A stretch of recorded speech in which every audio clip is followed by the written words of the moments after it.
Hi, good afternoon. This is Cherry Salvador from Frontera Online.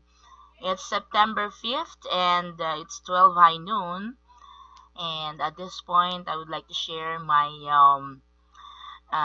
elation and happiness and the excitement, mixed emotion. But I'm very thankful to my big boss there in San Ramon, California, for I just received two boxes.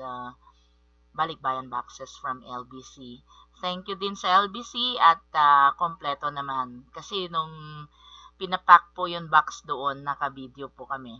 And ako po yung sekretarya ng boss ko. So, ako actually, I was the one talking to the LBC person doon, si Kuya Tonio.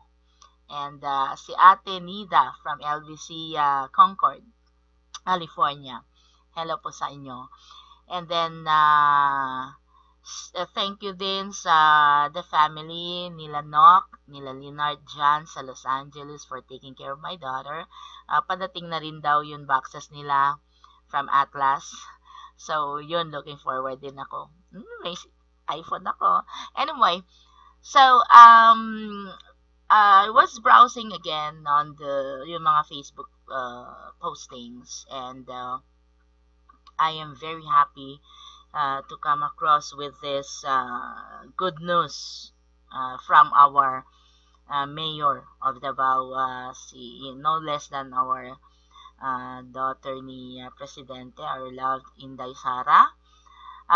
Kaka-announce lang niya that there will be a reward of 2 million pesos. Yun.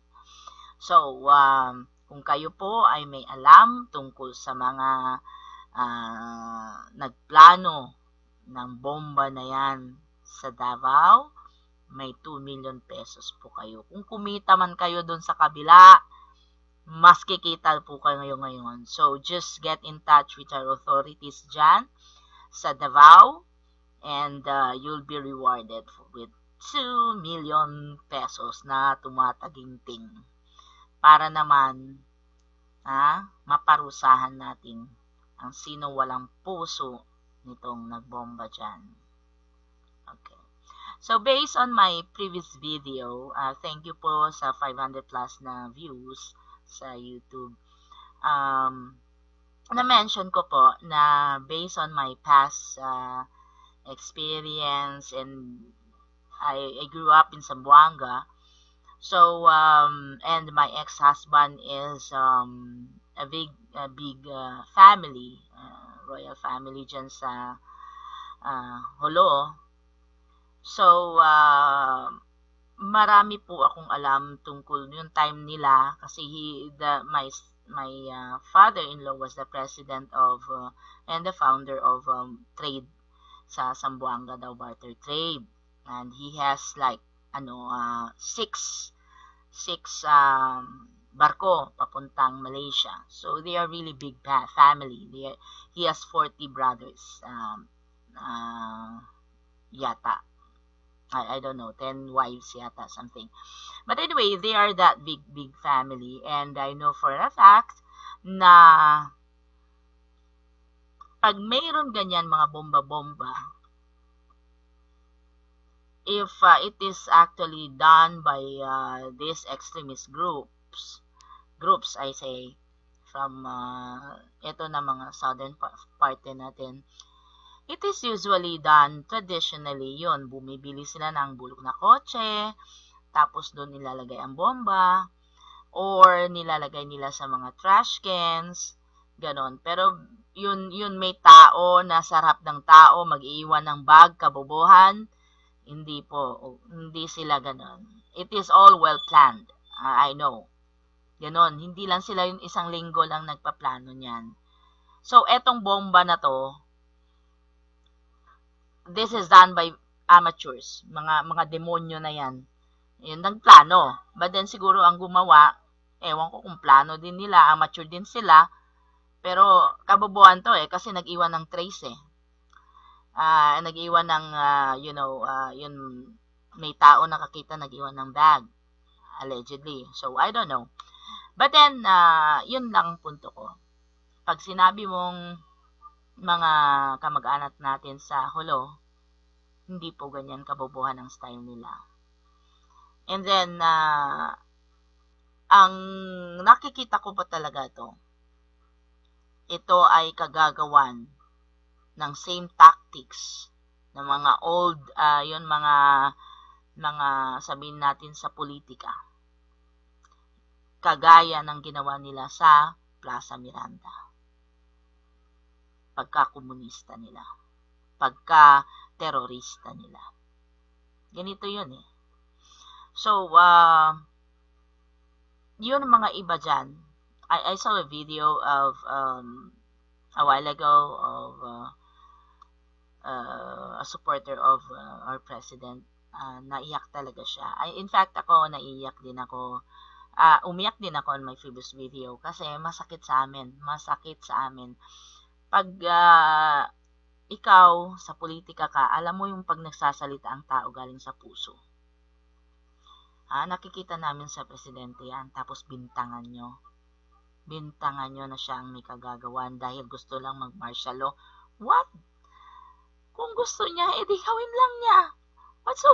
What's so big deal about it na sacrifice pa siya ng mga of all places sa mismong lugar niya? He can already, siguro kasi gera na eh. Akala nyo, hindi pa dapat mag-martial law. Marami na namamatay kamag-anak namin. Pero okay lang. Kasi sanay naman siguro kayo makarinig na may bumbahan sa amin, may patayan sa amin, may ganyan sa amin. So, okay lang sa inyo kung hindi mag-martial law. But para sa akin, I trust my president so much. Mas maganda pa kung martial law na lang. Para ikaw, dilema, mawala ka na. Balik tayo sa'yo. Tumigil na yung bunganga mo, Di ba sabi ko sa'yo, hindi lang ikaw matalino dito sa Pilipinas. Maraming matalino dito. Siksik ka ng siksik dyan, feelingera ka dahil matalino ka. Dahil may alam ka, may magagawa ka sa Pilipinas. Ang dami ng taon binigay sa'yo, wala kang nagawa. Sabi nga sa'yo, we don't have to prove na may kabit ka dati na driver. We don't have to prove na may mga dealings ka sa mga drug lords na yung driver mo ang kumukuha sa bilibid yung pera nyo. We don't have to prove all those yucks. The mere fact na may video ka na kumakanta ka, nag-elbow to elbow ka sa isang drug lord, doon mismo sa bilibid. And the song is, kung liligaya ka sa piling ng iba, my goodness, that is so unbecoming of a DOJ. Attorney General in the US, makita lang sa isang picture kasama kriminal, automatic tanggal. Ewan ko kung bakit ikaw, ever since, hindi ka natatanggal. Pero wag kang mag-alala. I trust my organizer and the founder of Save the Filipino Youth Movement, Senator Tito Soto. This is an organization he put up way back like 30 years ago. Ako po yung chairman sa Mindanao, sa Zamboanga. Senator, we had the chance to meet sa Garden Orchid kasama ang father ko si Jun Salvador. And then we have series of projects sa Zamboanga noon. I was in my college days, probably. Ayun, I trust him. They will come up with the best reason para ikaw, yan etiketa mo, yung bunganga mo, yan pagka, ewan ko sa'yo, feelingera ka, matatanggal ka rin. Sana makahanap sila ng best advice para hindi tayo ma-technicality. Technical lang konti kasi mananalo ka na naman kasi marami kang pera eh. Pero mo ilan milyon daw yun? Nag-deny pa? Saan kukuha yung mga tauhan mo ng perang ganun? Bakit meron silang hawak? Deposit ba kanino? Ano ba? Basta lang 1 million, 2 million lang, let's say lang. Hindi daw, 20,000 daw, 30,000, 60,000. Okay, saan galing? Isang normal na empleyado, hindi pang regular isang empleyado lang ng DOJ. Ba't ganun? Kadaming pera. Sweldo? Come on. So, enough na. Dilima, enough na. On my previous video, sinabihan ko, ang mga anak mo na kinakausap ko. Kayo mga anak. Dahil ako, pag meron nag-hit ng mga issues sa mga tatay ko, ako ang lumalaban din sa radyo. Pag meron din ako narinig issue sa tatay ko, kami nagdidebate kahit sa mesa habang kumakain, kahit magbaliktot ang mesa dyan. Basta magdebate kami, I'll stress my point, makukuha ko kung anong answer. Sana naman, kausapin niyo ang nanay niyo. No amount of explanation na nga. Dahil andyan na mga ebidensya lahat. Just ask your mom, umalis na lang kayo ng bansa, have a nice life elsewhere, earn your dignity back somewhere. Kasi dito sa Pilipinas, tumigil ka na. Binibintang mo pa yung presidente na, sinasabihan mo pa na, pinagbubuli mo yung pagkamatay ng mga tao doon, makarma ka talaga. Sinasabi ko sa'yo, Dilima, kung hindi lang ako pilay, ako na pupunta maghanap sa'yo. Naku, napakasakit na yung ginagawa mo sa bansa. Ilang taon ka na pinagbigyan. Andyan ka pa rin, hindi ka pa tumitigil. Likewise with the rest of these yellow tards, mga senator, please drop it. Drop it. Walang kumukontra sa inyo. Walang sabi natin na sasabihin sa inyo, hoy, yellow tards kayo dati. No, if you just go with the president's etong administration, gaganda ang Pilipinas ba? Huwag na kayong kumontra. Give it up. Just drop everything kasi the people are seeing what is happening to our country. Everything is running smooth. 46% bumaba ang crime rate. The hell with this mga namamatay. Dahil sila yan nagpapatayan para walang masumbungan. Dahil kung kamag-anak ko, lahat ng kamag-anak ko, sinabihan ko na, huwag na kayo mag-drugs, tumigil. If ever man kung meron pa, tumigil na yung ginagawa nyo. Dahil walang mapupuntahan. It's simply as dropping it that very day. Sabihin nyo lang, ayaw ko na, stop it. Just stop it. Stop it. Anybody can stop it. Hindi ako naniniwala sa mga yun na hahanapin mo. No. I've been smoking Philip Morris since I was 14 years old.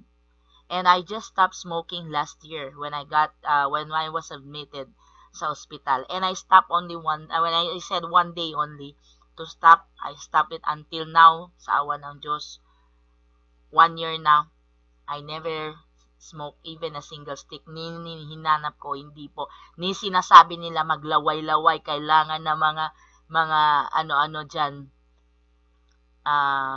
Hindi po. Pag sinabi mo sa sarili mo, ayaw mo na, period. Period na yan. Wala na yan. Kahit ano pa. Because most of them, you're addicted only to the fun that it gives you. It's not really that you're gonna hanapin mo siya. It's the fun. Like for me, if I love to play chess, so usually after 4 games, you're tired already. With all this stuff, you can play even 2 days straight for chess. Yun ang hinahanap mo, yun fun. It's not that you're gonna like chill or manginginig kayo sa maghanap kayo. No, they are not true. Sabihin nyo lang, it's all on your mind over matter. Period is period. Yun. Kung ayaw nyo mamatay, sumunod lang kayo sa laws ng Pilipinas. Law-abiding citizen lang tayo, walang mangyayari sa atin. Lahat tayo peace. And right now, I would like to thank again our good president, at ako'y nakakatulog na ng maayos dahil alam ko safe ang anak ko, isa na singer dyan sa Manila. Safe ang anak ko, call center agent dyan sa Cebu. And of course, safe yung anak ko nasa Los Angeles. Okay, so thank you again, President. Thank you, General Bato. I hope you'll not give up on us. Please carry on the good jobs, more power, and God bless you. So, again, to my friends and relatives, classmates, and everyone, loved ones there in Zamboanga, pabor no maulbidasin di kandela na kortpiran. Ele lang po naton po di ayuda. Desde antes, ele lang tayo da kanaton na port pilar pabor sindi kandela kanaton. Uno candela para con Cherry Salvador. Para di mio enfermedad ki, puede yo camina kay mira tuo. El mano ta tembla tembla. Okay. So, thank you so much. And again, this is Cherry Salvador for Frontera Online. Till my next video. Muchísimas gracias.